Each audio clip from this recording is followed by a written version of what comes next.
ஒரு மனுஷன் எவ்வளோ எக்ஸ்ட்ரீமாக கொட்ட விடுவான் அப்படின்னு சொல்லி உங்களுக்கு காட்ட போகிறேன்.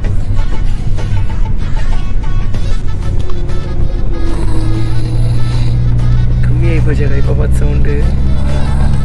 ஆனால் நைட் தூங்கும்போது ஏன் உன் பாரு எப்படி கொட்ட விடுறான்னு சொன்னால் அப்படியே கொட்டே ஸ்டாப் ஆகிடும். மைண்டில் இதுவும்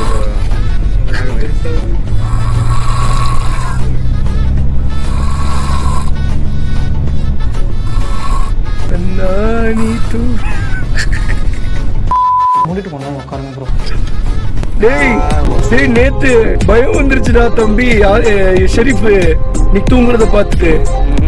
அப்படி தூங்குடா நீ, கையெல்லாம் பொழுந்துட்டு வாயெல்லாம் பொழுந்துட்டு தூங்குடா, ஜொல்லு வேற உழுக்குதுடா. நான் எப்படிடா தூங்குவேன்? நானும் ஒரு வீடியோல பார்த்தேன் நான் எப்படி தூங்குவேன்னு சொல்லி. இப்படிதான் தூங்கிட்டு இருந்தேன், இப்படி சீரியஸா தூங்கிட்டு இருந்தேன்.